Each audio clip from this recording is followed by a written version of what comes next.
Why do so many people hate Steph Curry? That's a question that we're going to talk about today, but before we go any further, make sure y'all drop a like on this video. Also hit that subscribe button and that bell for post notifications.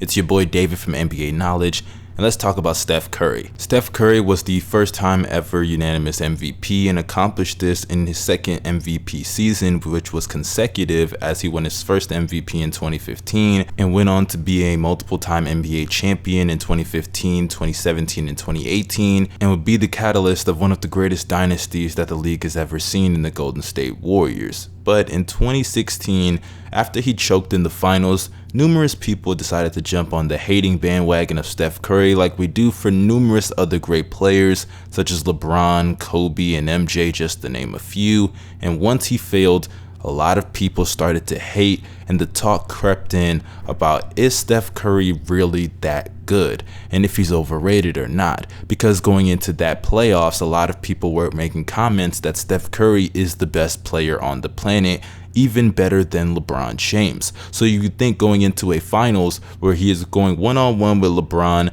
and they both have their supporting cast, which was the biggest problem of last year's finals before that, as Kyrie Irving and Kevin Love were out due to injury. This was a finals to really see who was the man. And early in the series, it looked like Steph and the Warriors were the guys as they were up 3-1. But then LeBron James decided to do what LeBron James does, and he sunned the fuck out of Steph Curry, and they ended up coming back from a 3-1 lead, becoming the first team in NBA history to do so, ending Cleveland's 40-year drought from any type of legit success since the Jim Brown days in Cleveland. But getting back to the topic, Steph Curry after that series was met with a lot of criticism, especially for how he performed, having more turnovers than points in the series, having one of the worst fourth quarters of all time, or just the simple fact that had the Warriors had won, Draymond Green or Klay Thompson would have received the finals MVP more than likely, and it would have been the second straight year of Steph Curry having no finals MVPs, which is also one of the reasons why a lot of people hate on him. How can you be a two-time league MVP, multiple-time champion, and everybody considered you a top 5 player in the NBA, but yet you have 0 finals MVPs to your resume? Honestly, I think it's a pretty flawed way to look at him, as Iguodala, though he did get the first finals MVP over Steph Curry, let's be honest here, he wasn't the best player on the court in that series. He may have had an impact in slowing LeBron down, but LeBron still put up monster numbers, and it still went to 6 games, so it's not like the series went out of control and it went to 7 or something. So I definitely think Iggy gets too much credit for what he did. Don't get me wrong, he had an impact, but defensively, if that's the argument, then there are a lot of defensive players who should have more finals MVPs, such as Ben Wallace, to name one right there, because their defensive impact was just as good, if not superseding, the impact that Iguodala had in that final series.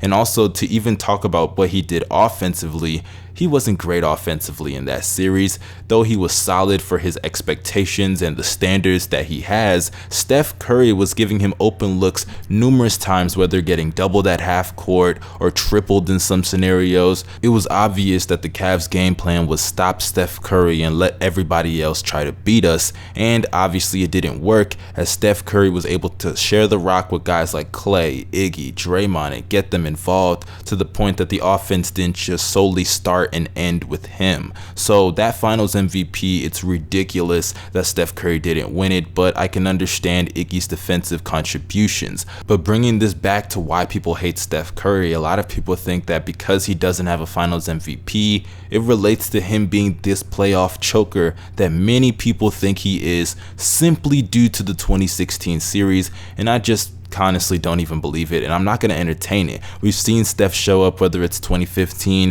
2017, or hell, you could even take it back to when he was taking the Spurs to 6 games in 2013, and also what he did in 2014, helping lead his team to 7 games against the Clippers. Or let's not forget the fact that he led the Warriors as a 6 seed to upset the 3-seeded Denver Nuggets in 2013, when a lot of the players on that roster weren't that good, especially at that time. But you guys get my point. A lot of people look down on Steph Curry because he's a playoff choker. But if I'm being honest, I think the biggest reason why people look down on him is his play style. I think the fact that he has changed the game so much from where it used to be, and the fact that everybody has to credit him for it. Some people think it's a good thing and some people think it's a bad thing. I personally think it's a good thing because the skill that you see in the league today would have never even been done had the Warriors dynasty not taken off the way that it did, and it starts with Steph Curry. They drafted Steph in 2009. They drafted Clay. They drafted Draymond. And then they built a team that functioned very well together, that was based on the spacing that Steph and Clay give Draymond to facilitate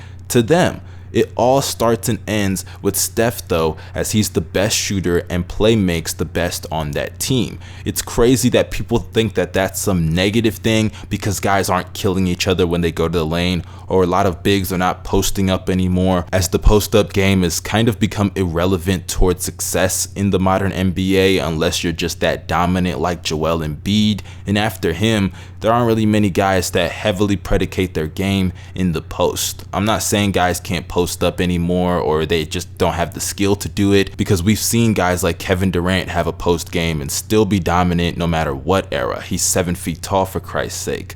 But let's be honest, you don't need it to win. Over the past couple of years, the teams that have won championships are not heavily dominant in the post. They pass the ball, or they just have a system dominant on one specific area, whether it's the three-point shot, the mid-range jumper, or just a well-balanced offense. So as far as I'm concerned, Steph Curry changed basketball for the better. It's crazy to me that in a league where you got 7-footers handling the ball like Giannis, or pulling up from 3 on step backs like Karl Anthony Towns, that people can say the league is worse. Guys, it's not like they can't post up, but having guys that can do everything as well as shooting the ball is a big deal. That's cool. That's nice to see 7-footers doing things that guards do, taking people off the dribble, doing nice flashy passes. I mean, come on, how is that ruining the game? That's making the game a hell of a lot more entertaining because you can see anything from anybody. That's what makes basketball and sports fun, to see it progress and get better gradually over time. But maybe I'm just a product of this new generation and I'm tripping. But that concludes this video. This is your boy David from NBA Knowledge. If you enjoyed it, make sure y'all drop a like down below. Also, you guys, make sure you comment your opinions. I would love to know what y'all think. Why do y'all think people hate Steph Curry? And if you're a Steph Curry hater or lover, let me know in the comment section so we can have a little interaction. I'll try to interact with as many people as I possibly can. Y'all stay safe. Make sure y'all wear a mask out here because it is getting crazy. For real. Please wear a mask. It's your boy David from NBA Knowledge signing out. Y'all have a great day. Peace.